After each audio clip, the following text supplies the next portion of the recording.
ముందుగా శ్రీకృష్ణ ప్రార్థన.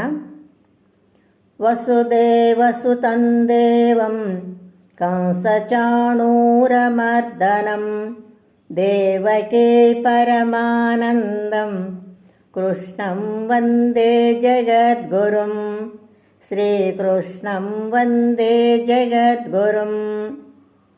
జై శ్రీకృష్ణ. ఇప్పుడు శ్రీమద్ భగవద్గీత 2వ అధ్యాయం సాంఖ్యయోగము నుండి 31వ శ్లోకం నేర్చుకుందాం. Now we will learn Srimad Bhagavad Gita chapter 2 Sankhya Yoga 31st sloka. Swadharmamapi chavekshya Swadharmamapi chavekshya Swadharmamapi chavekshya Navikampitum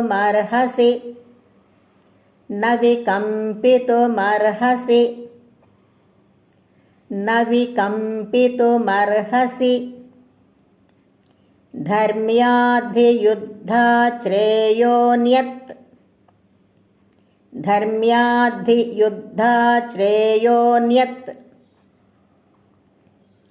धर्म्याधियुद्धात् श्रेयोन्यत् क्षत्रियस्य न विद्यते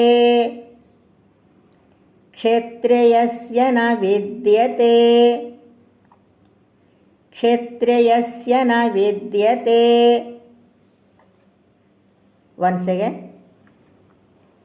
Swadharmamapi chavekshya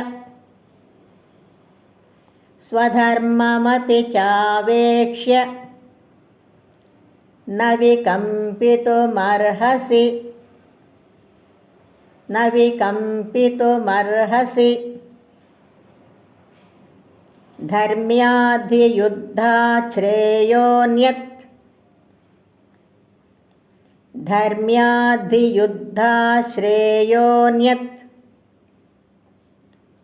धर्म्याधियुद्धात् श्रेयोन्यत्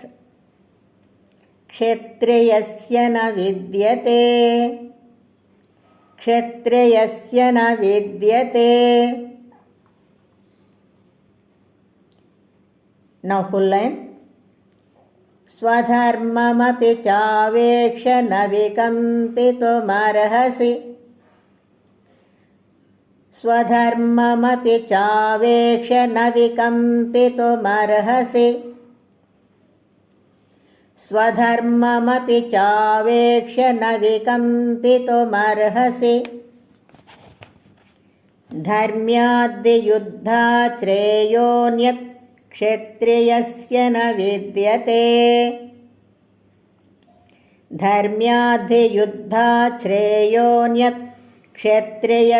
न विद्यते.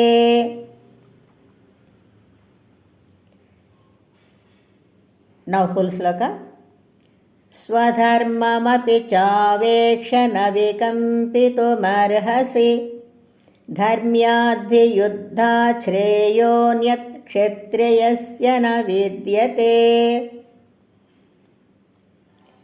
स्वधर्ममपि चावेक्ष्य नविकम्पितुमर्हसि धर्म्याद्धियुद्धात् श्रेयोन्यत् क्षत्रियस्य न विद्यते. జై శ్రీకృష్ణ. శ్రద్ధగా నేర్చుకొని రోజు పాడుకుందాం. Let's learn diligently and sing daily. జై శ్రీకృష్ణ.